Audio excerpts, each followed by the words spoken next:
आज हम लोग डिस्कशन करेंगे कि आईपीओ स्टॉक को हम लोग कैसे ट्रेड करते हैं और हमें कब ट्रेड करना चाहिए और क्यों हमें आईपीओ को, जब आईपीओ आता है ना, उस समय हमें बाय नहीं करना चाहिए। तो हम इन सब चीज़ों को लेकर के आज डिस्कशन करने वाले हैं।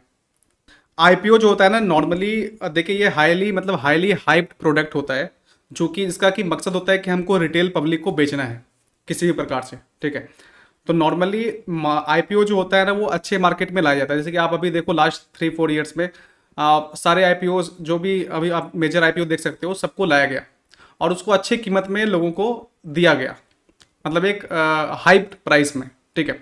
तो उसके पीछे जब कोई आईपीओ आ रहा होता है ना, तो उसके पीछे जो उसके वेंचर कैपिटलिस्ट होते हैं, कैपिटल होते हैं, या फिर जो भी कोई एंजल इन्वेस्टर रहा होता है, या फिर इनिशियल लेवल पे जो भी कोई इन्वेस्टमेंट किया होता है, सबको एक एग्जिट प्राइस चाहिए होता है और जो कि अच्छा प्राइस चाहिए होता है। तो इस कारण से आईपीओ को नॉर्मली काफ़ी एडवर्टाइज किया जाता है और एडवर्टाइज करने के बाद ये लोग उसको बेचते हैं एक प्रकार से। ठीक है। आम पब्लिक के लिए ओपन करते हैं। तो जनरली क्या होता है ना कि वो प्राइस जो है ना, वो काफ़ी हाई कोट किया जाता है जनरली। उस जो भी मतलब उसका एक्चुअल प्राइस होना चाहिए, या फिर मार्केट जो भी उसका प्राइस देना चाहती है उसके हिसाब से।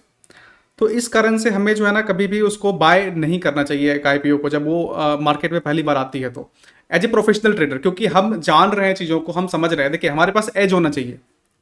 अगर हम अपने आप को प्रोफेशनल ट्रेडर बोलते हैं या फिर हम बनना चाहते हैं, तो हमें पता होना चाहिए कि हमें आईपीओ को क्यों उस समय नहीं खरीदना चाहिए।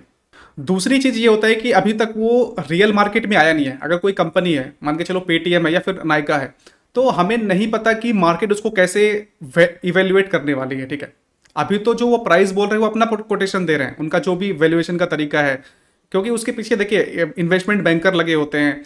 तो उस प्रोडक्ट को मार्केट में लाने के लिए, मतलब उस कंपनी को मार्केट में लाने के लिए, तो हमें ये समझना बहुत ज़रूरी है कि हमें उस प्राइस पे कभी भी उसको बाय नहीं करना है। हो सकता है कि हम खरीदें, उसके बाद मार्केट ऊपर ही जाए, लेकिन दैट पॉसिबिलिटीज़ कम है। हम आपको भी दिखाएंगे चार्ट पे कि क्यों वो कम है और क्यों हमें जो है ना उस प्राइस पे कभी बाय नहीं करना चाहिए। और वो जो कंपनी होता है ना, देखो मार्केट जो है ना बहुत ही ब्रूटल है। यहाँ पे सिर्फ एक ही चीज़ चलता है, वो है अर्निंग। क्या कंपनी के पास अर्निंग है, क्या उसका फ्यूचर जो है, फ्यूचर प्रोस्पेक्ट कैसा है उस कंपनी का। तो ये जब तक कंपनी मार्केट में टेस्ट नहीं होती है, जब तक मार्केट में रियली ट्रेड नहीं होता है, जब तक जो बड़े बड़े इन्वेस्टर हैं उसको इवेल्युएट नहीं करते हैं, और एक अच्छा खासा एक अपने पास डेटा नहीं होता हिस्ट्री का कि मार्केट कंपनी का क्या वैल्यूएशन होने वाला है या फिर हो रहा है मार्केट में, मार्केट उसको कैसे रिस्पॉन्ड कर रही है, तब तक हमें उसमें एंटर नहीं करना चाहिए। और अगर हम करते हैं तो वो हमारे लिए मतलब एक वाइज डिसीजन नहीं होगा। जो प्रोफेशनल ट्रेडर, हमें ये नहीं करना चाहिए।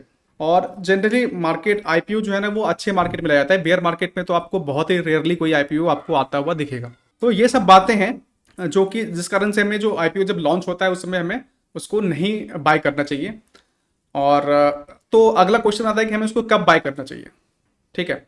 तो क्यों नहीं बाय करना चाहिए, उसके सपोर्ट में मेरे पास कुछ ऑलरेडी मैं आपको कुछ चार्ट दिखाता हूँ। ये देखिए फायर्स का टर्मिनल है और यहाँ पे एनएससी आईपीओ करके इसने खुद ने एक ये बना करके रखा है वॉच लिस्ट, जिसमें कि टोटल 51 स्टॉक्स हैं।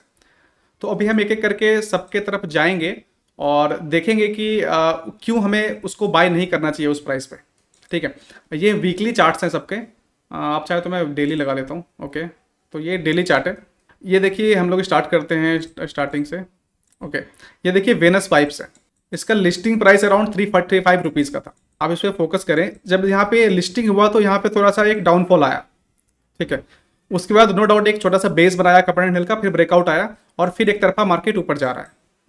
तो आप देखेंगे अभी हम लोग जो टोटल 51 स्टॉक्स देखने वाले हैं, इसमें मैक्सिमम केस में आप देखेंगे मार्केट जो है ना पॉजिटिव रिस्पॉन्ड नहीं करती है आईपीओ को। आईपीओ में बाइंग मतलब ओपन तो होगा, लेकिन फिर उसमें एक अच्छा खासा सेलिंग आता है। मतलब जो भी उसमें बड़े प्लेयर एंटर रहते हैं वो अपने आप एग्जिट लेते हैं अपना वहाँ से। ठीक है। हम लोग चलते हैं कुछ स्टॉक्स को देखते हैं। ये देखिए प्रूडेंट है। देखिए मार्केट ओपन हुआ और गिरना स्टार्ट हुआ, फिर बेस बनाया, फिर बाय हुआ। तो हम लोग इस पर बात करेंगे ना, हमें क्यों कब बाय करना है, उस पर हम लोग अभी आगे डिस्कशन करेंगे। ये है देखिए सीएमएस इन्फो। तो देखिए बिना बेस बनाए कोई ऊपर अभी तक किसी में बाय नहीं आया, तो ये बेस बनना बहुत ज़रूरी होता है। हम इसके बारे में डिस्कशन करेंगे आगे। लेकिन ये देखिए मैप माई इंडिया, ओपन हुआ इस प्राइस पे, मार्केट नीचे गिरा। हरिओम पाइप्स, मार्केट ओपन हुआ फिर नीचे गिरा। पेटीएम, प्राइस लिस्ट हुआ समथिंग यहाँ पे अराउंड 1900 रुपीज़, फिर मार्केट नीचे गिरा। कार ट्रेड, देखिए लिस्टिंग हुआ 1587 रुपीज़ पे, फिर एक तरफा नीचे फॉल हुआ। गो कलर्स, मार्केट लिस्ट हुआ, मार्केट नीचे गिरा। आनंद राठी वेल्थ, देखिए इनिशियल लेवल पे मार्केट खुला, थोड़ा सा नीचे गिरा, नो डाउट उसके बाद ऊपर गया है। नाइका, मार्केट यहाँ पे ओपन हुआ, उसके बाद मार्केट लगातार डाउन ट्रेंड में ही है अभी तक। देवयानी, खुला नीचे गिरा। रेतगेन, ओपन हुआ, नो डाउट ऊपर गया, फिर वापस से नीचे आया। एमी ऑर्गेनिक, खुला ऊपर गया, वापस से नीचे आया। LIC, काफ़ी ऊपर ओपन हुआ, अभी तक डाउन ट्रेंड में ही है। कृष्णा डायग्नोस्टिक, ओपन हुआ और अभी तक डाउन ट्रेंड में, नो डाउट अभी ऊपर जाना स्टार्ट हुआ है। नोवोको, ओपन हुआ और वहाँ से नीचे ही गिर रहा है अभी तक। पतंजलि फूड्स, बोल सकते हैं अभी तक मार्केट साइडवेज ही है। एक्जारो टाइल्स लिमिटेड, ओपन हुआ, ऊपर गया, वापस से नीचे है, अभी तक बिल्कुल साइडवेज मार्केट अटका हुआ है, कोई डायरेक्शन नहीं है इसमें। रेनबो चिल्ड्रेन, मार्केट ओपन हुआ, नीचे गिरा, बेस बनाया, फिर ऊपर जा रहा है। ये है आपका मान्यवर, ओपन हुआ, नीचे गिरा, फिर ऊपर गया, थोड़ा बेस बनाया, फिर मार्केट ऊपर की तरफ गया है अभी, लेकिन मार्केट साइडवेज है।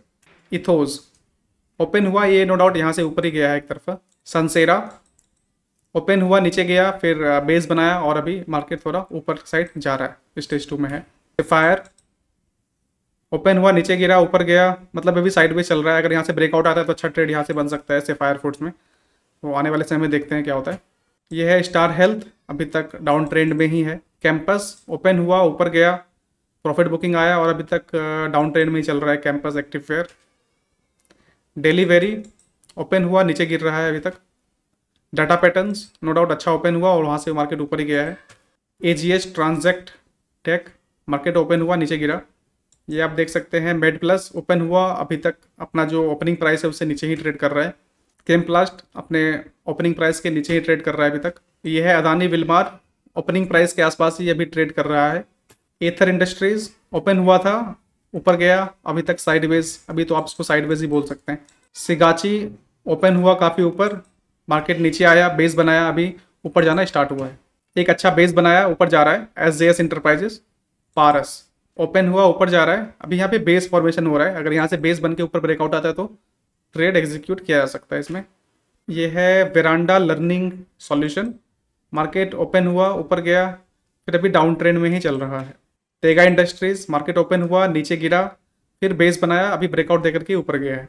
पॉलिसी बाजार आप देखेंगे, ओपन हुआ और फिर एक तरफा डाउन ट्रेंड में गया, अभी छोटा सा बाइंग आया है। यह है उमा एक्सपोर्ट्स, ओपन हुआ, अपने ओपनिंग प्राइस से काफ़ी नीचे ही अभी ट्रेड कर रहा है। ABS आदित्य बिरला सन लाइफ AMC, देखेंगे ओपन हुआ और नीचे ही फॉल हो रहा है, अभी तक डाउन ट्रेंड ही है। एप्टस सेम डाउन ट्रेंड में ही है। लेटेंट व्यू, ओपन हुआ था, नीचे गिरा, एक बेस बनाया है नीचे छोटा सा, देखते हैं यहाँ से कैसे मार्केट रिस्पॉन्ड करता है। श्रीराम प्रॉपर्टीज, ओपन हुआ, अभी तक मार्केट साइडवेज ही है। टालसन्स प्रोडक्ट आप देखेंगे ओपन हुआ और मार्केट अभी डाउन ट्रेंड में है। विंडलास, नो डाउट अभी एक अच्छे पोजीशन में है, लेकिन यहाँ पे बाय हुआ था, यहाँ पे मतलब ओपन हुआ था, फिर नीचे गिरा, बेस बनाया, फिर ऊपर गया। फिनो पेमेंट, ओपन हुआ था, ओपनिंग प्राइस ये था और यहाँ से नीचे गिरा है, छोटा सा बेस बनाया, अभी देखते हैं यहाँ से मार्केट कैसे रिस्पॉन्ड करता है। इसको आप देख सकते हैं विजया डायग्नोस्टिक, ओपन हुआ था अराउंड 600 के आसपास, मार्केट अभी नीचे ही है, नीचे, लेकिन यहाँ पे एक बेस बन रहा है, अगर यहाँ से ब्रेकआउट आता है तो अच्छा ट्रेड हो सकता है भविष्य में हो। सुप्रिया लाइफ साइंस, अच्छे प्राइस पे ओपन हुआ था 460 के आसपास, अभी 269 के आसपास चल रहा है। प्रदीप फॉस्फेट्स, अच्छे प्राइस पे ओपन हुआ था, वहाँ से ऊपर गया और फिर से एक बेस बनाया और भी ऊपर चल रहा है, तो इसको बोल सकते हैं कि ये, लेकिन जब ओपन हुआ था फिर वहाँ से गिरा ही था नीचे भी, उसके बाद फिर ऊपर वापस से ऊपर गया है। मेट्रो ब्रांड, नो डाउट जब से ओपन हुआ ये ऊपर ही जा रहा है। तो ये देखिए इतना हमने भी इतना स्टॉक्स को देखा, अराउंड 50 स्टॉक्स को, तो इसमें हमें क्या समझ में आता है। सबसे पहली बात तो कि अगर आप बाय करते हैं IPO में, तो हो सकता है कि मैक्सिमम केस में वो नीचे ही जाए।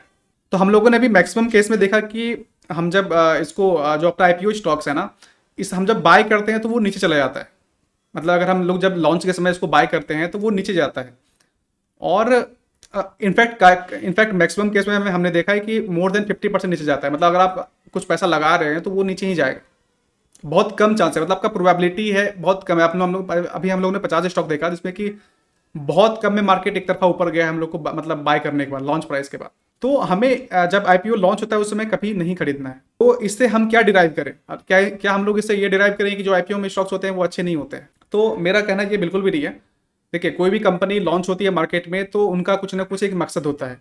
वो जो कंपनी होता है ना, वो कुछ ना कुछ एक गैप ढूंढता है मार्केट में, कि कोई गैप हो जहाँ पर कि हम अपने आप को ला पाएँ। कोई भी कंपनी प्रॉब्लम सॉल्विंग पे ही बेस्ड होती है, क्योंकि उनको पता है कि अगर मैं तभी बिजनेस कर पाऊंगा जब हम कोई प्रॉब्लम को सॉल्व कर रहे हैं।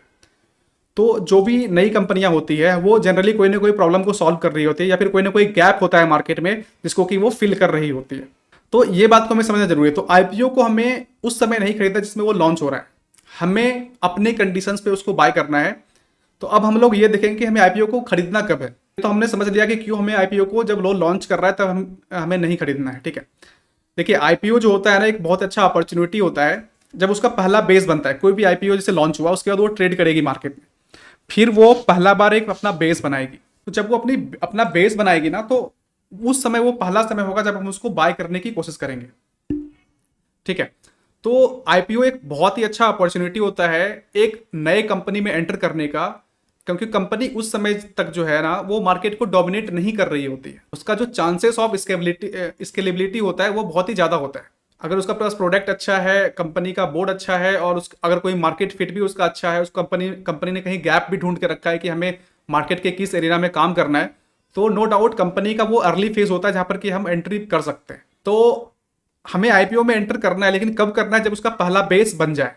तो अब हम लोग देखेंगे कुछ स्टॉक्स को, कुछ आईपीओ ही हैं वो, ठीक है। तो हम उसको देखेंगे और समझेंगे कि हम उसमें एंट्री कब बनाएंगे, ठीक है।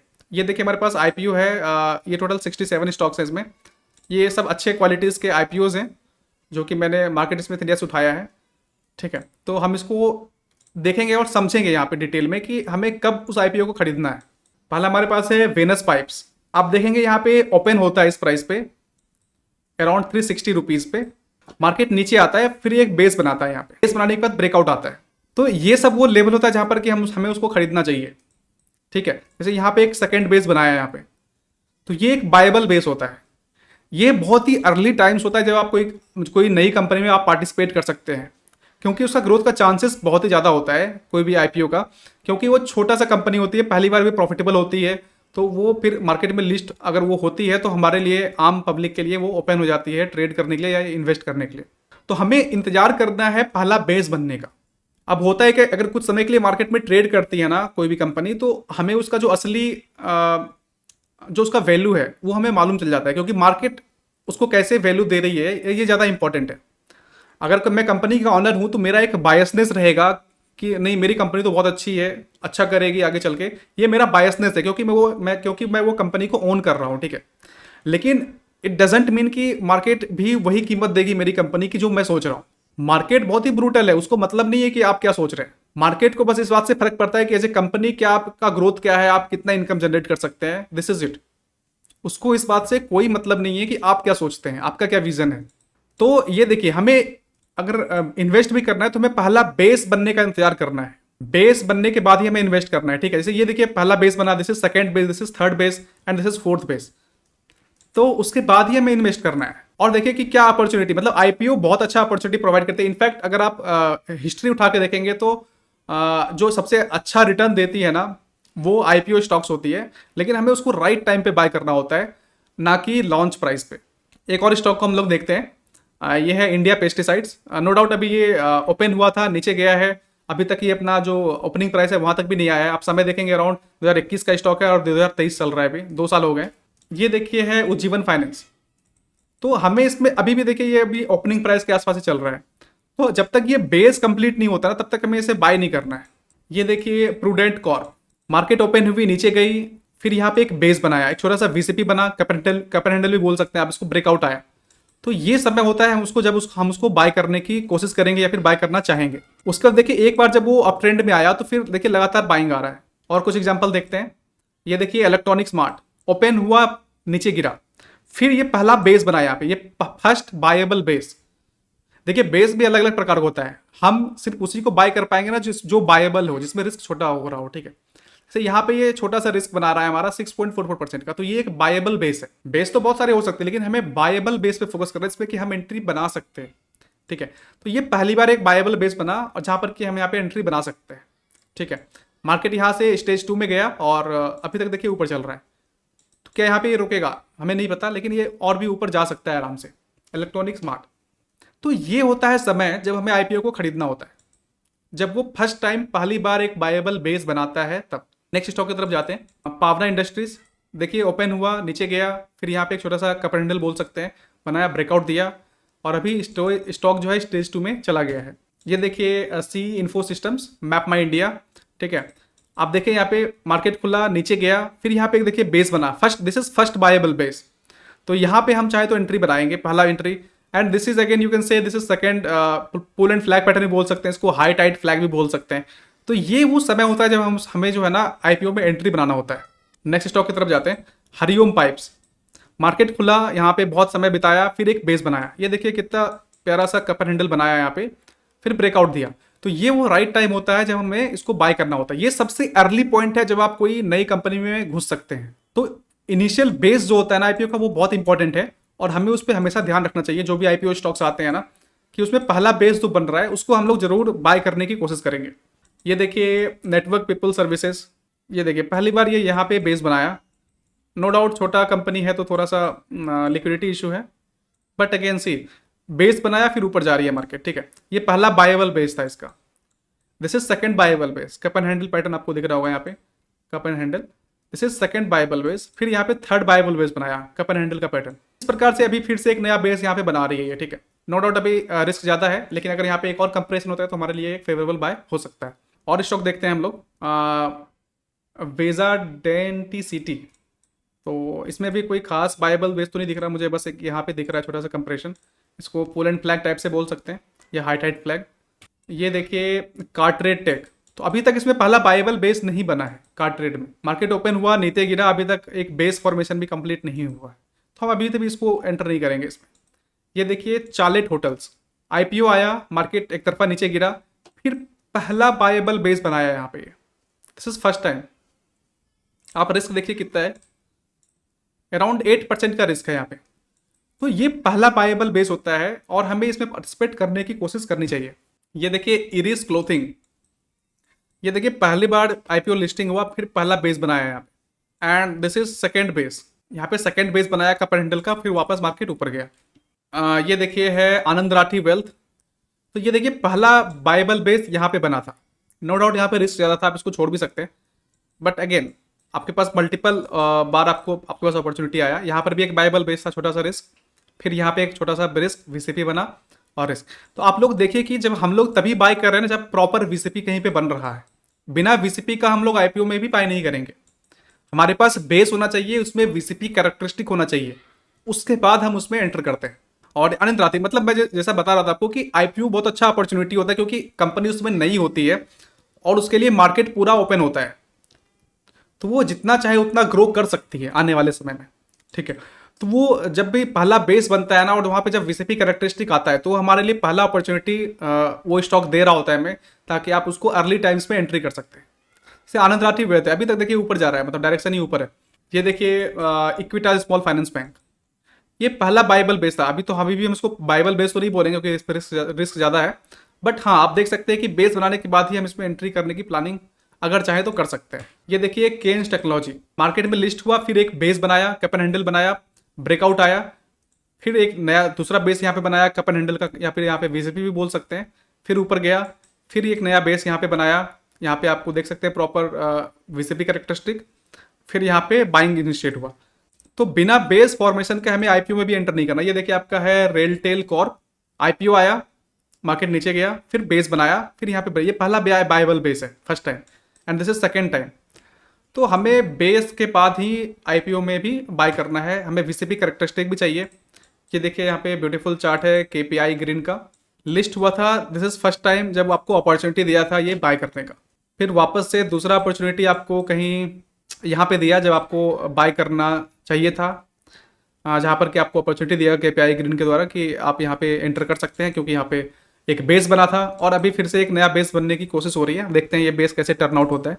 विष्णु प्रकाश अभी तक इसमें ज़्यादा कुछ बना नहीं है, अगर कुछ बनता है तो देखते हैं। ये देखिए सीएसबी बैंक, मार्केट लिस्ट हुआ, नीचे गिरा, ऊपर गया, सस्टेन नहीं किया, वापस नीचे आया, फिर यहाँ पे आप देखिए बेस अपॉन बेस बन रहा है।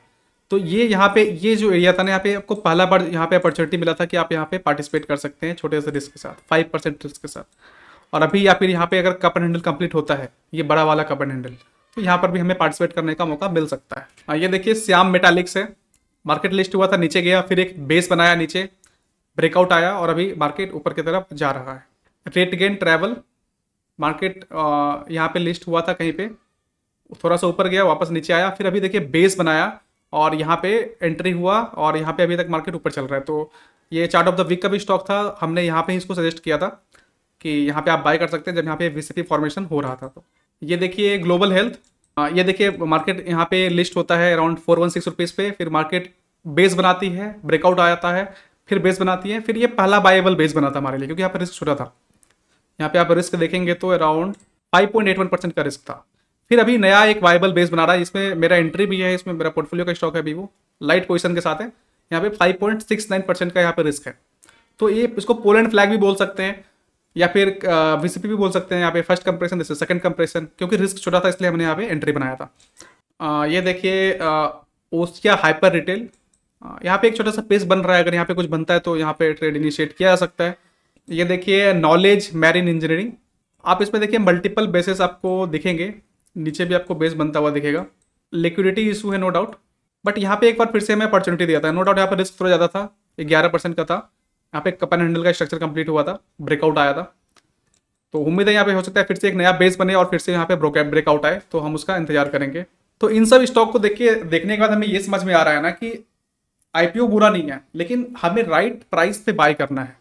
हमें उस प्राइस पे नहीं बाय करना है जिस प्राइस पे जो कंपनी है या फिर जो भी इन्वेस्टमेंट बैंकर है जो उसके पीछे इन्वॉल्व है वो चाहती है एडवर्टाइज करके हमें बाय करवाने के लिए। देखिए हम प्रोफेशनल ट्रेडर बन रहे हैं या फिर हैं, तो उस केस पे हमें पता होना चाहिए कि हम जो है ना, जो प्राइस हमें मिल रहा है उस पर हमें नहीं बाय करना है। और क्यों नहीं बाय करना चाहिए, हमारा लॉजिक बहुत ही क्लियर होना चाहिए। क्यों? क्योंकि वो हाइप्ड प्राइस है, उसको हमें दिखाया गया है। कोई भी प्रोडक्ट को अगर एडवर्टाइज किया जाता है मार्केट में, तो क्यों एडवर्टाइज किया जाता है? क्योंकि ताकि आप उसको हायर प्राइस पे खरीद सके, एक परसेप्शन क्रिएट किया जाता है। अब जब भी देखिए आप कोई भी आईपीओ आएगा, एक परसेप्शन क्रिएट किया जाएगा। इनफैक्ट कई जगह तो आप देखेंगे कि जो इन्फ्लुएंसर लोग हैं उनको पैसा दिया जाता है ताकि आप प्रमोट करो कि लोग आईपीओ में सब्सक्राइब करें, ठीक है। तो ये सारी चीजें हमें पता होनी चाहिए। और हमें बाय कब करना है? जब आईपीओ का एक पहला बेस बन जाए। जब पहला बेस बन जाए उसके बाद ही हमें उसमें एंट्री बनाना है, क्योंकि तब तक काफ़ी डेटा हमारे पास रहेगा कि मार्केट उसको कैसे इवेल्युएट कर रही है, कितना प्राइस उसको मार्केट देना चाह रही है, ठीक है। तो वो एक राइट टाइम होता है आईपीओ में एंट्री बनाने के लिए। ये देखिए स्पांदा स्फूर्ति अभी तक बेस बना रही है, नो डाउट हो सकता है, उम्मीद है यहाँ पे एक वीसीपी बने फिर ब्रेकआउट आए। ये देखिए एसबीसी एक्सपोर्ट, पहला बेस बनाया कप एंड हैंडल का, ब्रेकआउट, फिर दूसरा यहाँ पे ऑप्शन, दूसरा बार बेस बनाया यहाँ पे कप एंड हैंडल बोल सकते हैं या फिर वीसीपी बोल सकते हैं, फिर ब्रेकआउट, फिर यहाँ पे एक और कप एंड हैंडल बनाया, फिर ब्रेकआउट। फिर ये रेलवे फिनकॉर्प, देखिए पहला बेस बना ब्रेकआउट, फिर सेकेंड बेस बनाया कप एंड हैंडल का, फिर ब्रेकआउट, थर्ड बेस बनाया। तो देखिए मल्टीपल अपॉर्चुनिटी आपको मिलेंगे कोई भी आईपीओ स्टॉक में ट्रेड करने के लिए। ये देखिए सूरत वाला बस group, cup and handle, breakout, अभी तक मार्केट ऊपर चल रही है। ये देखिए पॉलीकैब इंडिया, यहाँ पे शायद आपको ये पहला बार अपॉर्चुनिटी यहाँ पे मिला था कहीं बाय करने के लिए, वापस से मार्केट नीचे चले गए, शायद ये कोरोना का फेज होगा। हाँ, ये कोरोना का फेज था जब ये फॉल आया था, फिर वहां से मार्केट यहाँ पे ब्रेकआउट देती है, फिर एक तरफा देखिए मार्केट अभी तक ऊपर चल रहा है। तो मल्टीपल बेसिस आपको मिलेंगे पूरा चार्ट में जहां पर कि आप उसको ट्रेड कर सकते हैं। इसलिए हमें कभी भी जल्दी नहीं होना चाहिए कि अरे कुछ छूट रहा है, मतलब फोमो नहीं होना चाहिए, कभी भी हमें फेयर ऑफ मिसिंग आउट नहीं होना चाहिए। हमें एम्पल अपॉर्चुनिटीज मिलने वाले हैं मार्केट में ट्रेड करने के लिए। इसलिए स्टिकिंग, हमें जो अपने रूल्स है ना उस पर स्टिक होना चाहिए और हमारा लॉस हमेशा अपने कंट्रोल में होना चाहिए, मतलब एसएल जो हम देते हैं। ये देखिए एक यहाँ पे पहला बेस तो खैर यहाँ पे बना था नजारा टेक्नोलॉजीज में, और एक तरफा मार्केट ऊपर गया था, फिर वहाँ से फॉल आया है, फिर अभी एक नया बेस बनाया है और उम्मीद है यहाँ से एक फ्रेश बाइंग आगे भी आ सकती है, क्योंकि अभी स्टॉक स्टेज 2 में चला गया है, तो यहाँ से उम्मीद है एक नया बाइंग आ सकता है। सेम देखिए इथोज में हमारा ये चार्ट ऑफ द वीक का भी स्टॉक था ये, और इस चार्ट ऑफ द वीक में भी है ये। तो यहाँ पे एक बेस बनाया, ब्रेकआउट आया और उस समय से लगातार मार्केट ऊपर की तरफ ही जा रहा है। तो आपको मल्टीपल टाइम ऑप्शन मिला, अपॉर्चुनिटी मिला यहाँ पे बाय करने का। This is first time, second time, यहाँ पे थर्ड टाइम, अभी हो सकता है एक नया अपॉर्चुनिटी आपको मिल जाए फिर से। ये देखिए है डोडला डेयरी, तो जब यहाँ पे ब्रेकआउट आया दिस इज फर्स्ट टाइम जब बाइबल बेस था, कप हैंडल बोल सकते हैं, या फिर अगर छूट गया हो तो रिटेस्ट पे भी बाय किया जा सकता है इसको, ठीक है, छोटे से रिस्क के साथ। अगेन यहाँ पे अभी तक हमारे अकॉर्डिंग तो कोई बाय नहीं आया है, अभी कोई छोटा सा बेस नहीं बना है। एंड ये देखिए लिखिता इंफ्रास्ट्रक्चर है, यहाँ पे आपको फर्स्ट टाइम बाय करने का अपॉर्चुनिटी मिला था लिस्टिंग के बाद। एक तरफा मूवमेंट आया, कम से कम मोर देन लगता है मुझे 100% से ऊपर का रिटर्न तो यहाँ से आपको मिल ही चुका होगा, अगर कोई यहाँ पर मिले तो 150% का रिवॉर्ड है। तो उसके बाद फिर से एक नया बेस बना यहाँ पे, फिर से ब्रेकआउट आया, फिर अभी भी आपके पास अपॉर्चुनिटी है इसको बाय करने के लिए। तो सब में वही देखेंगे, जब तक एक पहला बेस नहीं बनता ना तब तक हमें आईपीओ को टच नहीं करना है।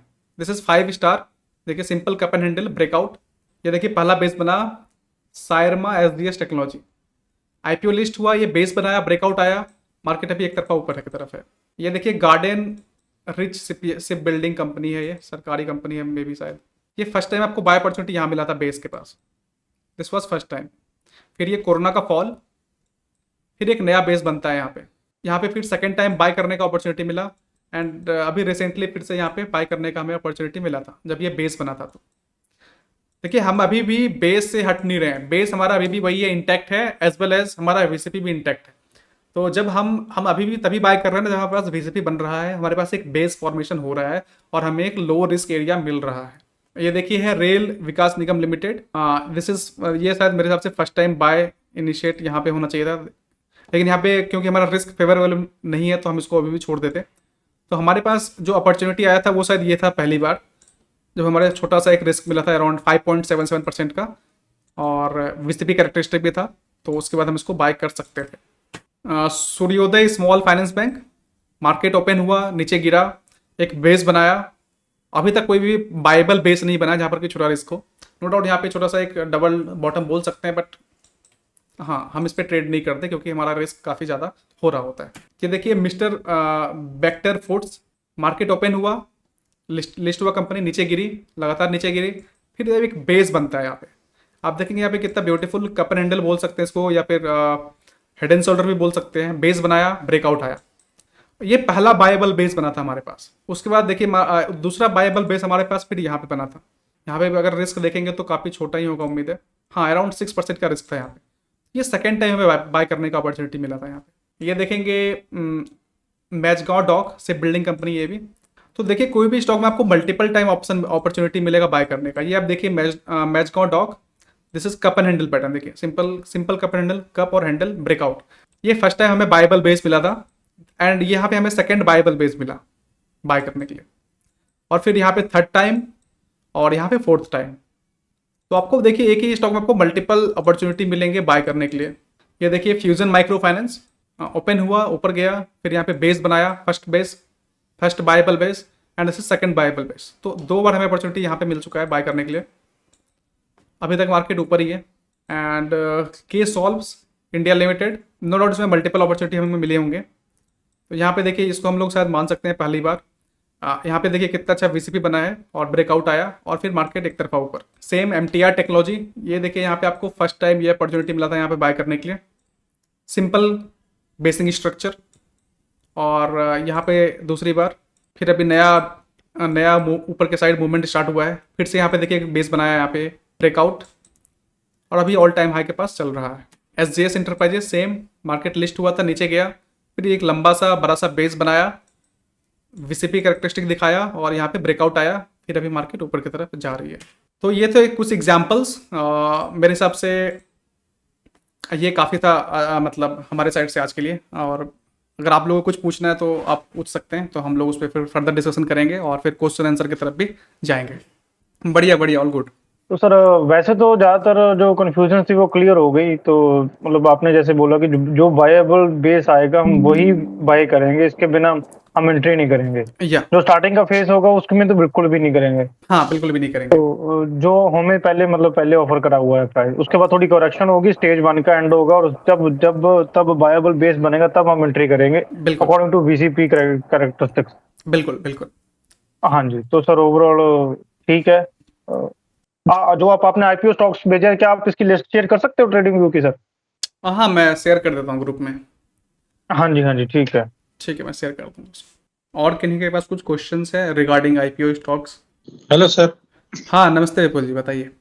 मैं कह रहा सर, आईपीओ आता है तो पता कैसे चलता है, मतलब ये आईपीओ लॉन्च हुआ है ये तो के आपको हर बारे में? जगह मिलेगा, सारे न्यूज़ चैनल पे आपका ब्रोकर है वो भी आपको नोटिफिकेशन देगा, मतलब ऑल अराउंड सब सारी तरफ सारी तरीके से आपको बॉम्बार्ड किया जाएगा कि आईपीओ आ चुका है, आप ले लो आईपीओ। ठीक है, तो आपको मालूम तो चल ही जाएगा, न्यूज़पेपर में आ जाएगा, सब जगह आ जाएगा। बाकी वो आप जो आज का सेशन था बहुत अच्छा था।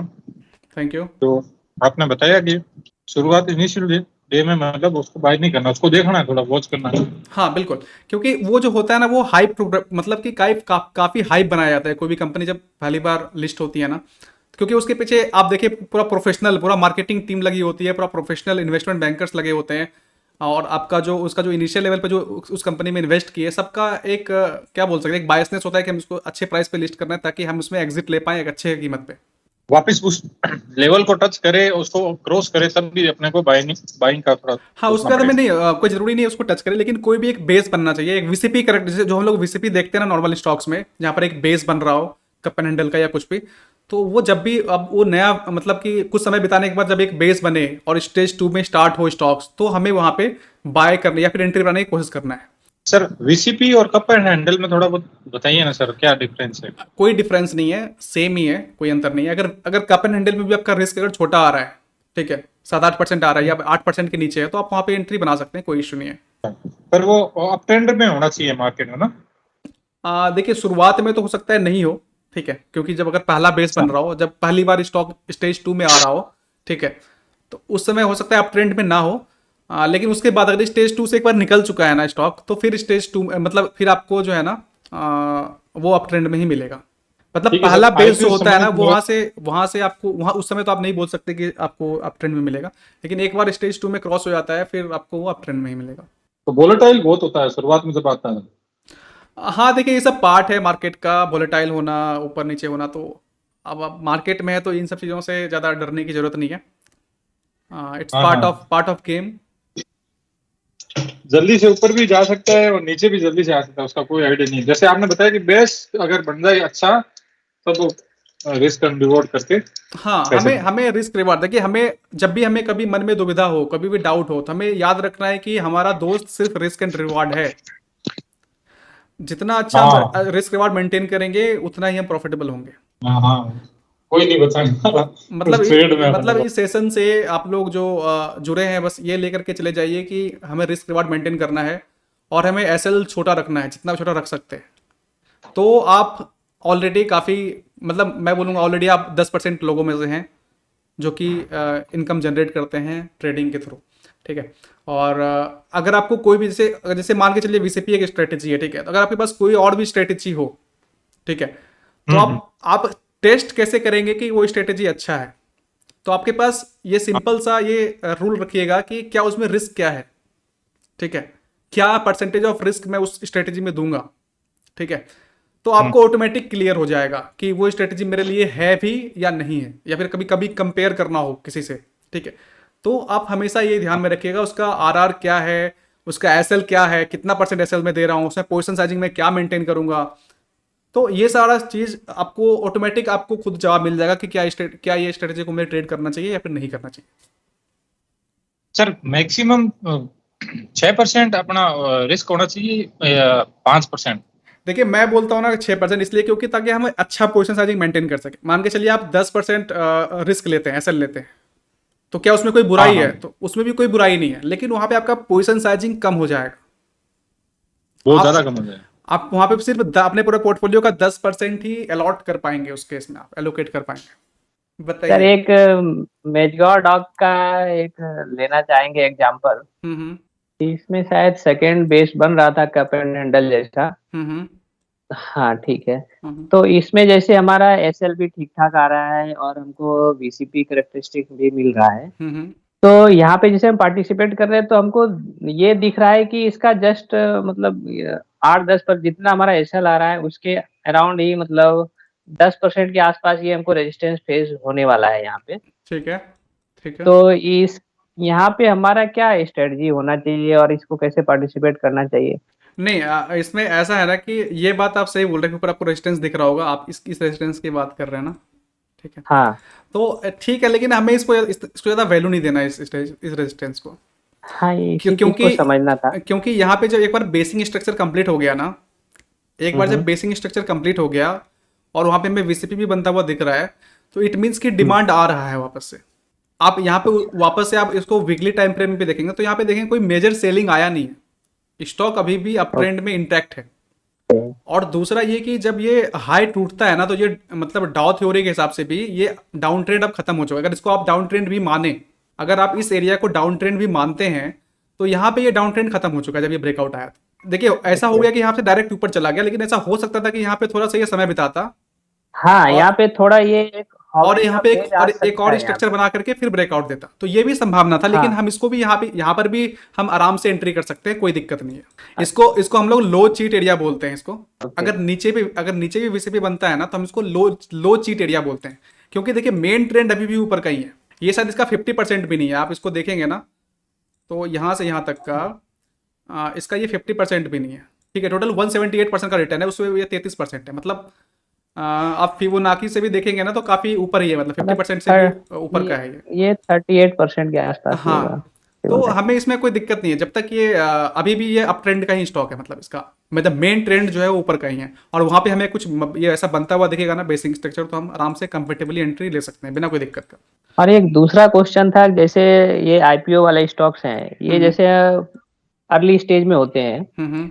तो इसमें एक हमारा क्या होल्डिंग का जो टाइम होराइजन है उसका कुछ भी रखना चाहिए अपने माइंड में, कि फिर क्या अपना प्रॉफिट बुकिंग कर लेना चाहिए कुछ सर्टेन देखिए यहाँ पे परसेंटेज के दो बाद? चीज़ें हैं जो कि हमें ध्यान में रखना चाहिए। कि पहली बात तो ये कि हम क्या करना चाह रहे हैं, ठीक है। यहाँ पे हम दो तरीके से ऑपरेट कर सकते हैं वीसीपी में। पहला तो है कि हम एज ए ट्रेडर रहें, ठीक है। ओके। हमें जो भी 1:3 या फिर 1:5 का आरआर मिल रहा है, हम लेकर के बाहर बैठ जाएं, ठीक है। दूसरा पॉसिबिलिटी होता है सेलिंग इनटू स्ट्रेंथ, ठीक है। ये भी एक बहुत ही नोन प्रैक्टिस है, हम कर सकते हैं, इसके बारे में भी बात करते हैं। तीसरा है कि हम लॉन्ग टर्म इन्वेस्टिंग करें, ठीक है। हम 50 डेज का मूविंग एवरेज लेकर के, तो ये तीन पॉसिबिलिटी है। पहला कि हम आरआर मेंटेन करें, ठीक है। दूसरा पॉसिबिलिटी कि हम सेलिंग इनटू स्ट्रेंथ करें, ठीक है। सेलिंग इनटू स्ट्रेंथ का मतलब होता है कि जब भी आपको एक हाई वॉल्यूम के साथ प्राइस मूवमेंट हुआ, जैसे ये वाला मूवमेंट हुआ, ठीक है, तो इस केस में हम अपना पोर्टफोलियो का कुछ स्टॉक यहाँ पे बेचेंगे। जब भी आपको हाई वॉल्यूम में दिखे बाइंग, तो हम अपना पोर्टफोलियो का कुछ क्वांटिटी यहाँ पे निकालेंगे। ये काफी प्रोफेशनल वे है मार्केट से प्रॉफिट बुक करने का। अब इसका फायदा क्या है ये समझिएगा थोड़ा सा। सेलिंग इनटू स्ट्रेंथ का फायदा क्या है? पहला तो आपको आप जो भी आपका इक्विटी है उस समय का, वो सबसे आप हाईएस्ट प्राइस पे आप सेल कर रहे हैं, इससे हाईएस्ट कुछ भी नहीं है। उस दिन में सबसे हाईएस्ट प्राइस है जो आपको मिल रहा है उसको सेल करने के लिए, ठीक है। दूसरा ये है कि आपको वेट नहीं करना है। आपको पता है कि आपका आरआर पूरा हो चुका है। अब आप जो है ना, ये सेम पैसे को, क्योंकि आप प्रॉफिट बुकिंग कर रहे हैं ऊपर में, तो आप सेम पैसे को आप कहीं नया जगह आप लगा सकते हैं, आपका पैसा भी फ्री हो रहा है यहाँ से। और तीसरा है कि कभी कभी क्या होता है ना, कि जैसे कि ये ऊपर गया, ठीक है, मान के चलिए यहाँ पे आप सेलिंग नहीं किए, जैसे आप मान के चलिए यहाँ पे आप सेलिंग नहीं किए, ठीक है, तो मार्केट यहाँ से रिट्रेस हो सकती है लंबा समय तक। तो एक तो आपका फिर समय, आपका टाइम भी बच रहा है, टाइम भी बर्बाद नहीं हो रहा है, आपका टाइम वेस्ट नहीं हो रहा। प्लस जो एंग्जाइटी है कि मार्केट यहाँ से मान के चलिए आपका 30% का मूवमेंट आ चुका है और आपने 30% पे बुक नहीं किया, वापस वो 15% गिर गया, तो आप सोचेंगे अरे वापस से कब 30% जाएगा, तब हम जाकर के वापस से प्रॉफिट लेंगे। तो इन सब चीजों से बचने के लिए जो सेलिंग इनटू स्ट्रेंथ जो होता है ना, ये बहुत ही नोन प्रैक्टिस है और काफी प्रोफेशनल प्रैक्टिस है जो हमें करना चाहिए। अब जनरली मैं क्या करता हूँ ना, कि अगर कोई मार्केट अगर बियर फेज से निकल रहा है, जैसे कोरोना के बाद से, तो वहां पे आप ट्रेल कर सकते हैं, क्योंकि पता है कि अब लंबा मतलब बुल मार्केट आने वाला है, संभावना ज्यादा है। लेकिन अभी का मार्केट है, तो अभी बेहतर है कि आप 1:3 का लें या फिर सेलिंग टू स्ट्रेंथ करें और अपना प्रॉफिट आप निकालते जाएं मार्केट से बिना रुके। तो ये कुछ तरीका है जो कि आप अपना सकते हैं। देखिए आईपीओ में से आपने बोला कि आपने यहाँ पे एंट्री की, आपको ऐसा लग रहा हो कि हम अगर ट्रेल करते तो हमको लंबा प्रॉफिट मिलता, ठीक है। ये सबको दिख रहा कुछ होता है। ऐसे स्टॉक कुछ ऐसे स्टॉक्स भी होते हैं एकदम एक तरफा, एकदम वो चलते रहते हैं मतलब। हाँ, तो वही आप 50 डे मूविंग एवरेज को ट्रेल कर सकते हैं। आपको दिख रहा है कि बहुत अच्छा मूवमेंट है, या फिर आपको कुछ न्यूज आ गया, आपको ऐसा आपको फंडामेंटल में दिख रहा है अर्निंग बहुत अच्छा आ रहा है, ठीक है, हर क्वार्टर में 20% का ग्रोथ आ रहा है अर्निंग में, 30% का ग्रोथ आ रहा है, तो फिर आप उसको होल्ड कर सकते हैं, कोई दिक्कत नहीं। आप देखिए, आप लंबा समय होल्ड करेंगे, इसका मतलब कि आप कम से कम 6 महीना या 9 महीना या 12 महीना होल्ड करेंगे, राइट। तो उस केस में आपको अर्निंग भी तो देखना ही है, क्या अर्निंग आ रहा है। तो अगर वहाँ पे आपको अच्छा लग रहा है, चार्ट भी अच्छा लग रहा है, तो आप उसको होल्ड कर सकते हैं, कोई दिक्कत वाली बात नहीं।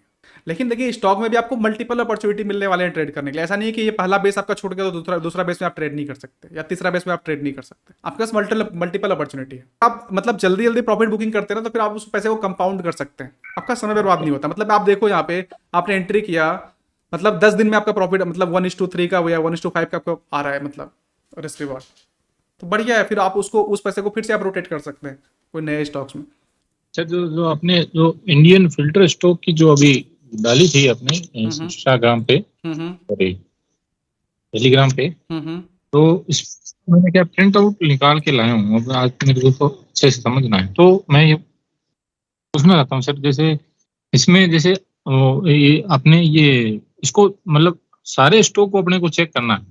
हाँ, इसमें हमें देखना है कि वीसीपी कहाँ बन रहा है, कौन से स्टॉक। जैसे कि हम अपने केस में देखूँ जो मैं निकाला हूँ, ठीक है, जैसे हमारे पास ये लिस्ट है, तो इसमें आप देखेंगे सब में वीसीपी कैरेक्टरिस्टिक आपको बनता हुआ दिखेगा। ये देखिए केवल कीर्तन है, ये गुजरात पावर है, ठीक है, कपर हैंडल दिखेगा आपको इसमें, देखिए long term Kapoor handle breakout.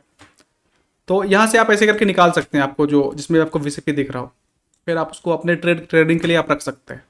इसमें सबका आरएस है जो 80 से अबव है। हाँ, RS80 है, मतलब ये टोटल ये सारा मिड कैप और स्मॉल कैप का स्टॉक है जिसका कि RS80 एंड अबव है। इसका मतलब कि ये सारा स्टॉक जो है ना मार्केट से काफ़ी अच्छा परफॉर्म कर रहा है, मतलब टॉप 20% स्टॉक है ये, ऐसा मान सकते हैं। अच्छा अच्छा, हाँ जी। और सर कैसे हैं आप? हाँ बढ़िया है वजीद जी, आप तो गायब ही हो जाते हैं मतलब। मुझे टाइम ही नहीं मिल रहा है, ऐसा काम चल रहा है ना। आप क्या पोस्ट करते हो, मैं आज ही देखा। अच्छा अच्छा ऐसा अच्छा। काम का ये चल रहा है ना, वो बहुत दिक्कत हो जाता है। क्या प्रॉब्लम होता है, एक चीज मैं देखा हूँ, इंटरडे ये सब करना है ना आपको, मतलब रहना पड़ेगा। वो इधर उधर मेरा दिमाग घूमते रहे काम के चक्कर में ना, तो फिर छूट जाता है, वो होता नहीं है। वो एक सबसे बड़ा प्रॉब्लम, सही है सही है। वो एक दिक्कत है। सुनिए ना, मैं आपको क्या बोल रहा हूँ ना, आप जैसे दे रहे थे ना, वो देते रहिए, नहीं तो फिर कहता कभी कभी ना वो जो अपना 20 लिस्ट वाला कोई है ना, वो दिए तो अच्छा रहेगा। इतना वाला लिस्ट ना हम लोग लगा नहीं सकते। ये क्या मैं उनके लिए देता हूँ जिसको स्टडी करे, जिसको इसको मतलब इसको जो फुल टाइम बनना चाहते हैं, जिसको कि मतलब कुछ नहीं, मतलब फुल टाइम ही सही है, लेकिन आप जो 20 अपने में खुद ऐड करते हैं ना, वो भी शेयर करेंगे तो अच्छा रहेगा। वो क्या होगा ना, फिर हम लोग भी 20 ऐड हो जाता है, लेकिन मैं जब वो फुल लगाना जाता हूँ ना, तो देना करने नहीं देता। मैं 2-3 बार ट्राई किया, लेकिन हुआ नहीं मेरे से 2-3 वो बार। दिक्कत है। सही, ठीक है, मैं 20 वाला भी मैं भेज दिया करूंगा, मतलब पोस्ट करूंगा। हाँ, तो क्या होगा ना, फिर ये छोटा रहेगा ना, वो फिर हम लोग ऐड करके खुद देख सकते हैं। मतलब आपका बोलने के बाद हम लोग खुद भी जाके मतलब और आपको चेक दिक्कत हो तो मतलब आप अलर्ट भी लगा सकते हैं ना। मतलब आपको हार्ड नहीं, मुझे लग रहा है 5 मिनट लगेगा। आपका जो भी टर्मिनल हो, जो भी ब्रोकर हो, उसके साथ आप अलर्ट लगा दीजिए। जब भी ये प्राइस आएगा तो आपको नोटिफिकेशन आएगा, तो आप चाहें तो उसमें एंट्री बना सकते हैं। क्या होता है, नोटिफिकेशन आ जाता, लेकिन तब काम में मैं रहता हूँ, फिर अच्छा अच्छा अच्छा। इधर से उधर फिर मतलब दिमाग देखने को भी मौका नहीं मिलता थोड़ा बहुत भी, मतलब तो क्या हुआ नहीं हुआ, तो वो प्रॉब्लम हो जाता बहुत बड़ा, मैं देखा हूँ कभी।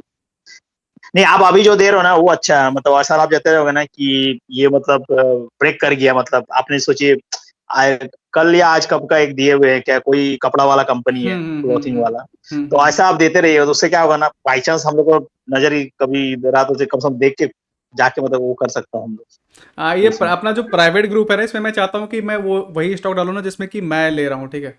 हाँ, वही तो सर, एक चीज आप वो मेंशन कीजिएगा कभी कभी, मतलब वो आप तो देख लेते, कभी हम लोग छूट जाता अपना दिमाग से। एक बार वो स्टॉप लॉस भी मेंशन कर दीजिए, कम से कम प्रॉफिट मत मेंशन कीजिए, स्टॉप लॉस कम तो से आप कम लोग को तो पता है ना, mention आप लोग तो वीसीपी में प्रो बनते जा रहे हैं, तो आप लोग को तो पता है ना स्टॉप लॉस क्या होने वाला है, मतलब। हाँ, वो पता है, लेकिन कैसा होता है ना, वही मैं आपको बता रहा हूँ। जैसे मैं आपको सच सच बता रहा हूँ, मैं 1.5-2 वीक से तो मैं देखा ही नहीं हूँ। अब अभी भी मैं अभी कैसा है, वीसीपी में और अच्छा से सीखने की कोशिश कर रहा हूँ। मैं सोच रहा हूँ कि वीसीपी जैसा होता है ना, कभी कभी फॉल्स भी हो जाता है, तो मैं देख रहा हूँ कि किस कारण से फॉल्स हो रहा है, मतलब वो भी थोड़ा समझना है अच्छा से, तो वो भी मैं थोड़ा प्रैक्टिस कर रहा हूँ। ठीक है, वीसीपी फॉल्स हो जाए तो कोई दिक्कत नहीं है, अभी मार्केट थोड़ा सा वैसा चल रहा था, लेकिन ठीक है, वो पार्ट ऑफ द गेम है, आप कुछ कर नहीं सकते, मतलब सबका स्टॉप लॉस जाता है, part of the game. VCP perfect नहीं है कि आपको हमेशा मतलब विनिंग ट्रेड ही दे, लॉस भी आएगा आपका। एक चीज बताइए, मैं जैसे एक चीज देख रहा था, ये वीसीपी हुआ, हेड एंड शोल्डर हुआ, कप एंड हैंडल हुआ, इतना सारा जो ये है, मतलब ये अब इसकी इंडिकेटर ही बोलते हैं ना, हाँ, लेकिन ऐसा बोल कोई लो, जो भी बोल लो आप। पैटर्न, हाँ पैटर्न बोलते हैं, लेकिन इसका कोई हास्ट एंड फास्ट रूल नहीं है, मैंने देखा है। अब बुक में जैसा दिया हुआ है वैसा कभी कभी दिखता भी नहीं है। लेकिन नहीं, वो देखिए वो क्या है ना, पिक्चर परफेक्ट आपको नहीं मिलने वाला, ठीक है। हमें क्या देखना पड़ता है कि देखिए सेंटिमेंट सेम है कि नहीं। जैसे कि अगर हम कुछ एग्जांपल्स देखें, ओके लेट मी सी, तो हमें देखना है ना कि क्या वो चीज़ें हो रही है कि नहीं, मतलब हो जाओ। हाँ, देखिए यहाँ पे देखिए, जैसे ये मैंने यही सजेस्ट किया था ना, केवल किरण क्लोथिंग। तो हमें यहाँ पे देखना है कि देखिए यहाँ पे सेम चीज़ कंप्लीट हो रहा है कि नहीं। हमें यहाँ पे देखना चाहिए कि ये देखिए यहाँ पे छोटा सा ये शोल्डर बना, ठीक है, फिर हेड बना, और ये छोटा सा फिर एक शोल्डर बना। तो ये आंखों को क्या होता है ना, एक समय के बाद हमें नेकेड चार्ट में भी हमें दिखने लगता है, हमें कुछ भी नहीं चाहिए। आपसे क्वेश्चन पूछना है, ये जब ब्रेकआउट होता है ये बहुत बड़ा कैंडल बन जाए, लेना चाहिए कि नहीं लेना चाहिए, या छोटा वही ब्रेकआउट मैं बोल रहा हूँ कि लेना हमें चाहिए? ब्रेकआउट के लेवल पे ही लेना है। अगर हम अगर अच्छा। क्लोजिंग का इंतजार करेंगे ना तो लेट हो जाएंगे हम। ओके सर क्या ये हम यहाँ पे रिटेस्ट पे मतलब वो ले सकते हैं क्या? देखिए अब हाँ, ये रिटेस्ट पे भी ले सकते हैं, लेकिन समस्या क्या है ना कि अगर यहाँ पे अगर आपका मान के चलिए प्राइमरी बेस है, इसको हम लोग बोलते हैं प्राइमरी बेस, ठीक है। जब हाँ जी। पहली बार ब्रेकआउट आया, स्टेज 2 में स्टार्ट हुआ, तो यहाँ पे तो हो सकता है रिटेस्ट हो, लेकिन एक बार जब ट्रेंड इंटैक्ट है, जब हमें पता है कि ट्रेंड है, ठीक है, इसको हम हाँ लोग जी। बोलते हैं कंटिन्यूएशन पैटर्न। ये कंटिन्यूएशन पैटर्न है ये, ठीक है। जब ठीक है। ट्रेंड ऑलरेडी हो और वहां पे फिर हमारा कुछ पैटर्न बन रहा हो, तो इसको हम लोग बोलते हैं कंटिन्यूएशन पैटर्न। हमारा जो मोस्ट ऑफ द ट्रेड होगा ना 90% वो कंटिन्यूएशन पैटर्न में ही होगा, ठीक है। ओके तो यहाँ पे रिटेस्ट का चांसेस कम होता है, ठीक है। क्योंकि पब्लिक क्वालिटी दिख रही है कि मार्केट अप ट्रेंड में है। यहाँ पर एक बार को फिर भी एंटिसिपेशन है कि यहाँ पे मार्केट ऊपर जाएगी कि नीचे जाएगी, तो यहाँ पे रिटेस्ट होता है जब ये बेस बनेगा प्राइमरी बेस। लेकिन एक बार जब कंटिन्यूएशन पैटर्न बनेगा तो यहाँ पे चांसेस ऑफ कि वो रिटेस्ट करे ये कम हो जाता है। इसका मतलब ये नहीं कि वो टेस्ट करेगा ही नहीं, चांसेस की बात कर रहा हूँ मैं, प्रोबेबिलिटी की बात कर रहा हूँ। ठीक ठीक है सर, ठीक है, समझ गया। और कोई स्टॉक रिलेटेड क्वेश्चन या कुछ भी, एनीथिंग जो भी आपके मन में आया हो, कोई ट्रेडिंग से रिलेटेड समस्या या फिर कुछ भी XYZ जो आप पूछना चाहते हैं, डिस्कस करना चाहते हैं, तो आप पूछ सकते हैं। सर एक सेनको गोल्ड देखिए ना, सेनको गोल्ड इसमें कुछ है क्या अभी एंट्री पॉइंट आपको दिख रहा है?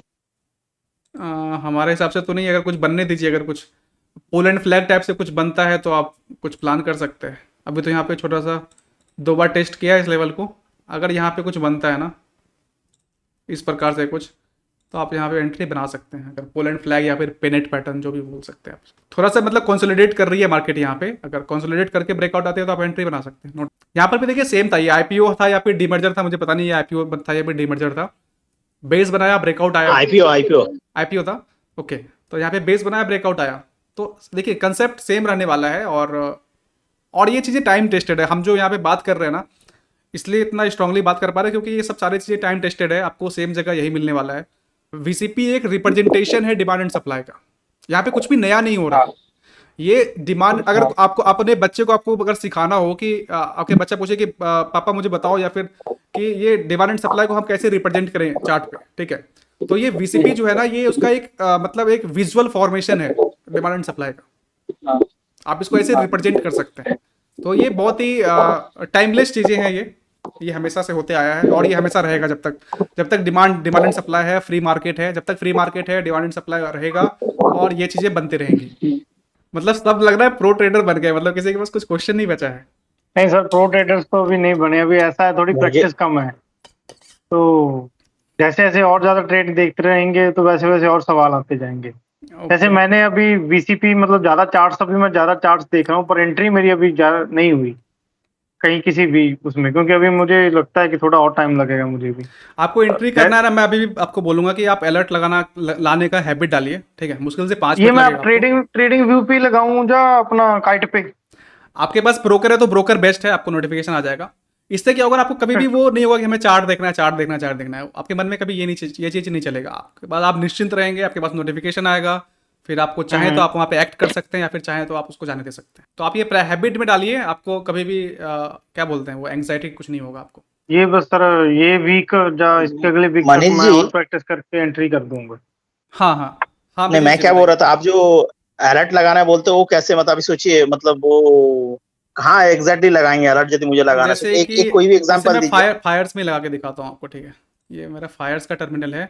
मान के चलिए मुझे इस हाई पे खरीदना है, ठीक है। ये आपका है सेनको गोल्ड, हाँ, ठीक है। मैं यहाँ पे क्लिक करूंगा, राइट क्लिक, यहाँ पे नहीं तो कौन सा प्राइस में खरीदना है वो मैं पूछ रहा हूँ। जो ऊपर का प्राइस है, जो VCP का जो ऊपर का है ना हॉरिजॉन्टल लाइन, हाँ यहाँ पे देखिए है नहीं नहीं, अभी सोचिए मतलब वो जो स्ट्रेट जो हॉरिजेंटल लाइन है वो जैसे ही इसको टच करेगा, मतलब हॉरिजेंटल लाइन है उसी को उसी वो जो प्राइस है उसी में लगाना पड़ेगा क्या? हाँ हाँ हाँ बिल्कुल। उससे थोड़ा ऊपर?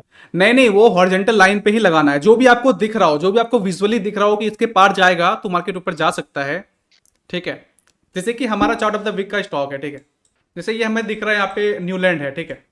तो अभी अभी क्या हमारा हमारा प्राइस में तो ऊपर चल रहा है, ठीक है।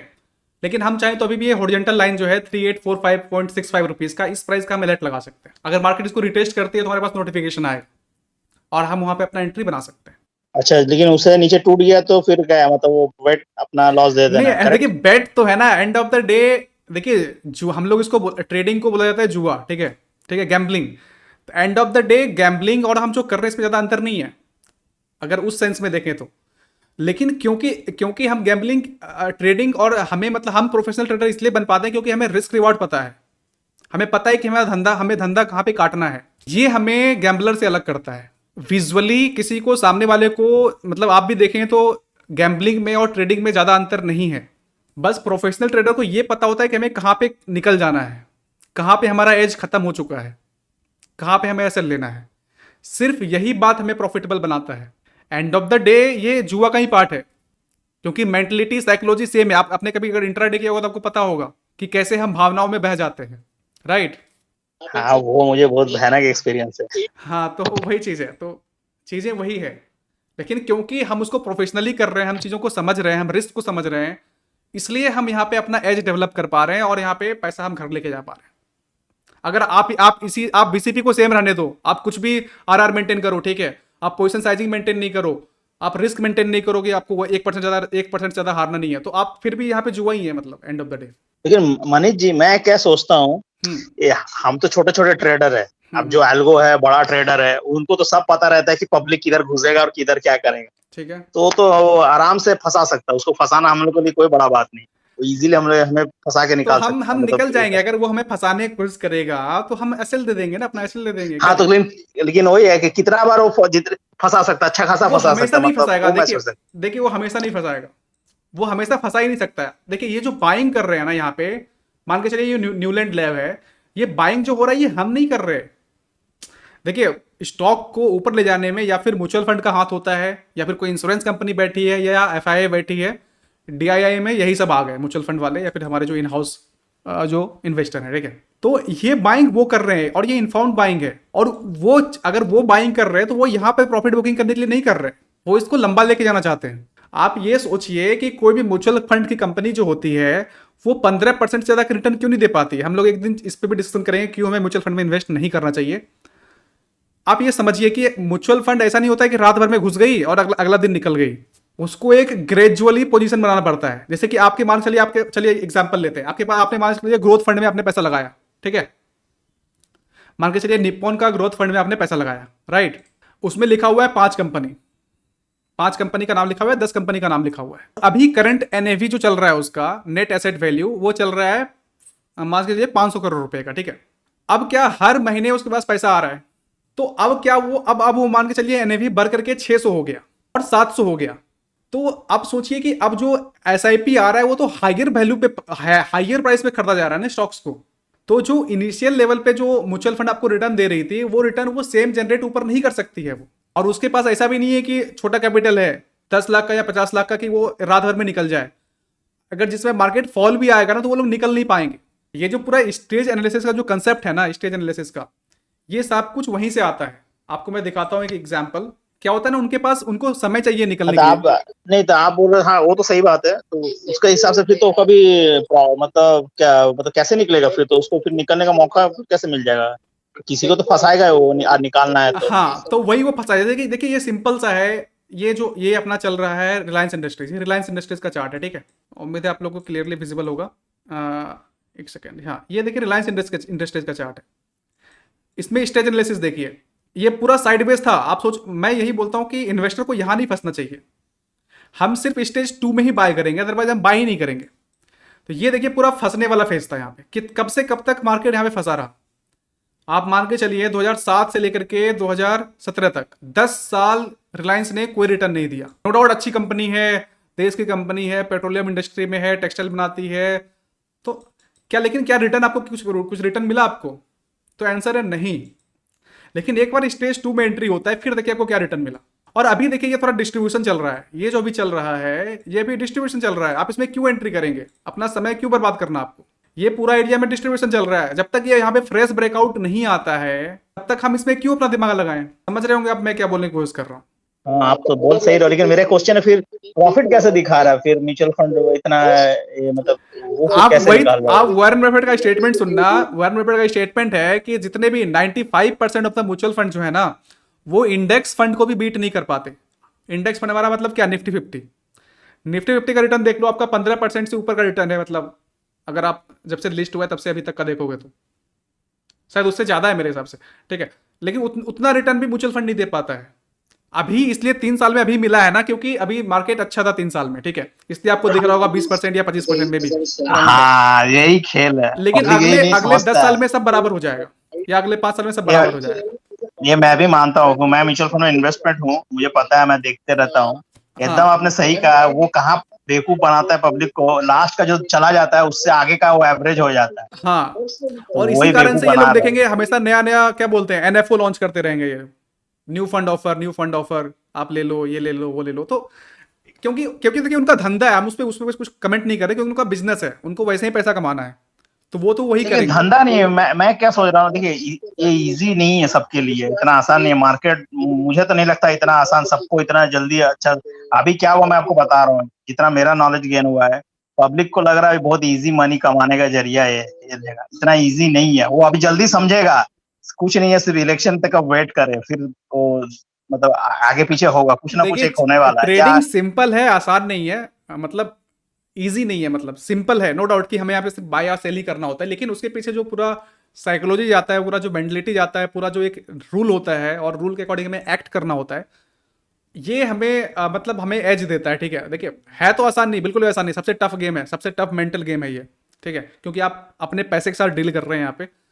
लेकिन रिवॉर्ड भी, कोई भी चीज़ अगर डिफिकल्ट है तो वहाँ पे लोग आ नहीं पाते हैं, राइट। कभी उस पर मास्टरी हासिल नहीं कर पाते हैं। लेकिन अगर आप एक बार वो करते हैं तो आपका रिवार्ड बहुत ही शानदार है। मैं ये बस बोलने की कोशिश कर रहा हूँ। आप आज भी देखो, सबसे ज़्यादा पैसा जो देता है वो अभी भी फाइनेंशियल मार्केट में ही मिलता है।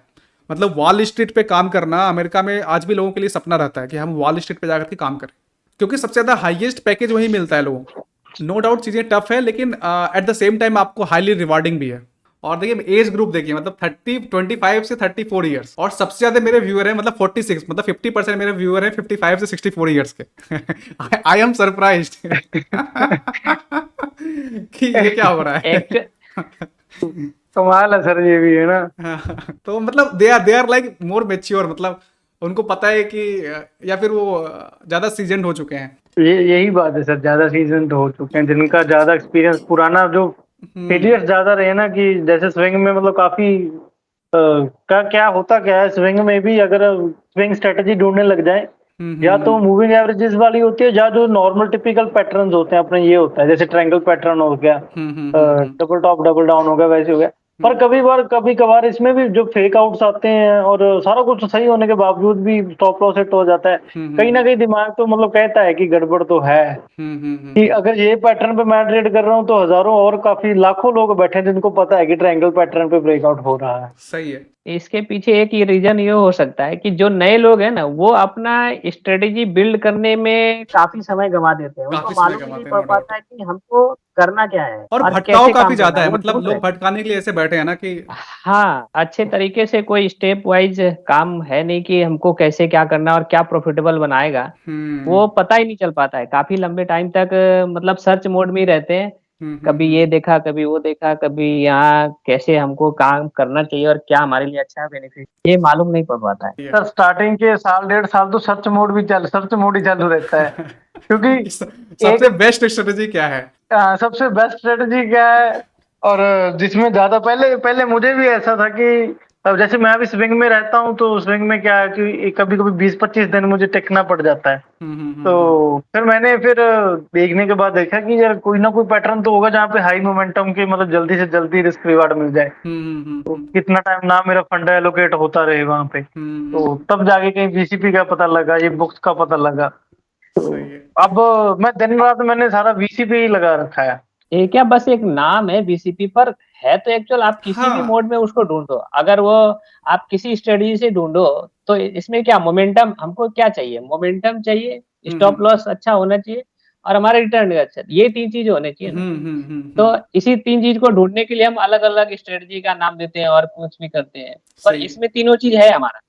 तो यही चीज है और क्या चाहिए। और पहले हम यही हाँ बोलिए ना, बोलिए। वॉल्यूम ढूंढते हैं तो वॉल्यूम पता लगा कि आज बहुत बड़ा वॉल्यूम है, इसमें आज हम प्ले करते हैं और अगले दिन वो 3 दिन 15 दिन तक तो गिरता ही रहेगा। फिर कहेंगे यार काम ही नहीं करता है, वॉल्यूम भी काम नहीं करता, डिलीवरी भी काम नहीं करता है, क्या काम करेगा फिर। सही है। तो उसमें क्या होता है ना, कई लोग मुझसे पूछते हैं सिर्फ वीसीपी पे ही क्यों फोकस करते हैं। मैं बोलता हूँ कि मैं ऐसा नहीं कि सिर्फ वीसीपी पे फोकस करता हूँ। आप कोई अच्छा स्ट्रेटेजी लाओ, हम लोग डिस्कस करेंगे, अच्छा आरआर बैठेगा, अच्छा रिस्क होगा तो हम फिर उस पे जाएंगे। लेकिन अभी तक मुझे ये सबसे अच्छा मिला है तो मैं इसको ट्रेड कर रहा हूँ। आप देखिए बीसीपी एक नाम दे दिया आपने, ठीक है, हाँ पर ये इसमें कप एंड हैंडल भी इसी में इंक्लूड हाँ, है, बिल्कुल बिल्कुल बिल्कुल। डबल बॉटम भी इसी में इंक्लूड है। हाँ बिल्कुल बिल्कुल, इसमें तो भी। इसी में वो सारा चीज इसी में है। तो फिर हमको अगर आरएसआई, आप आरएसआई पे ट्रेड करते हो तो भी अगर वो मोमेंटम में है, ट्रेंडिंग में है, तो आरएसआई भी आपको मिलने वाला है। मूविंग बिल्कुल। एवरेज पे काम करते हो तो वो भी मिलने वाला है। तो आफ्टर ऑल तो सब चीज इसी में आ गया ना। तो दूसरा चीज मुझे ये भी देखा होता था, कई लोग, मैं प्रोफेशनल को देखता था, वो लोग बोलते थे कि मैं वीकली में 500 स्टॉक देख लेता हूँ। तो मुझे लगता था कि आखिर आखिर ये देखते क्या है। अगर मैं इंडिकेटर लगा के बैठूं, अगर मैं कुछ और लगा के बैठूं, तो मैं तो आधा समय तो मेरा ऐसे में बर्बाद हो जाएगा, मेरा तो पूरा दिन लग जाएगा।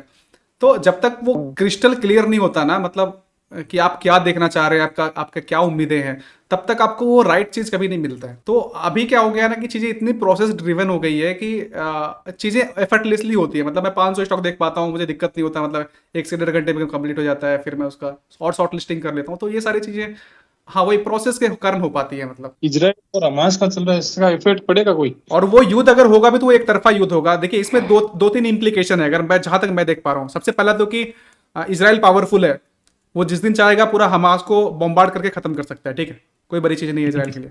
और वो ऑलरेडी वॉर डिक्लेयर कर चुका है, स्टेट ऑफ वॉर। दूसरा इंप्लीकेशन है कि हमारा एक प्रोजेक्ट चल रहा था आईएमईसी का, इंडियन क्या था, इंडिया यूरोपियन कॉरिडोर कुछ चल रहा था, इंडियन मिडिल ईस्ट और यूरोप का कॉरिडोर जो था, जो कि अभी G20 में पास हुआ था, जहां से कि एक ट्रेड रूट बनना था भारत और सऊदी अरेबिया और इसराइल फिर यूरोप। इसमें इंपैक्ट पड़ सकता है। अब क्या होगा ना कि अगर इसराइल बॉम्बार्ड करता है हमास को, ठीक है, तो ये जो मुस्लिम कंट्रीज हैं, जैसे सऊदी अरेबिया अभी अपने आपको किंग मानता है मुस्लिम कंट्री का, क्या होगा ना कि उस पर एक प्रेशर आएगा कि आप जो ये डील है इसराइल के साथ वो ना करें, मतलब ये बेसिकली ये कॉरिडोर ना बने। इससे क्या होगा कि जो कंपनी अगर यूरोप को कुछ एक्सपोर्ट करना चाहती थी इस रूट के थ्रू, उसके लिए थोड़ा सा सेटबैक हो सकता है कि वो ग्रोथ जो है कुछ समय के लिए पोस्टपोन्ड हो जाए। मैं बस ये देख पा रहा हूँ इम्प्लीकेशन इसका, और मुझे ज्यादा कुछ अभी दिख नहीं रहा, शॉर्ट टर्म में कुछ नहीं दिख रहा मुझे। अभिजीत जी, पुष्पिंदर जी, कुछ पूछना है? नहीं सर, थैंक यू। आज का सेशन बहुत बढ़िया रहा। आईपीओ के बारे में मैंने सोचा था कि ये आपसे पूछूंगा, आपने पहले से मतलब आगे से ही सारा बता दिया। Thanks a lot sir. मुझे कुछ चार्ट दिखा तो मुझे लगा आईपीओ के बारे में डिस्कशन नहीं हुआ है तो कर लेते हैं। नहीं बहुत बढ़िया किया सर, बहुत बढ़िया किया। अभिजीत जी, कुछ पूछना है या फिर हम लोग एंड करें अब? नहीं सर, खाली वो 20 वाला आप भेज दीजिएगा आपसे, ओके छोटा वाला ठीक है, हम लोग मैं ऐड याद करके से देख भेज सकते देता हूँ मैं। एंड हाँ सर, वो आईपीओ हाँ लिस्ट सर। भेज देना सर, आपके पास है जो। हाँ ठीक है, आईपीओ लिस्ट भी मैं अपडेट करता हूँ। ठीक, okay sir, thank you. Okay, bye bye. Thank you sir.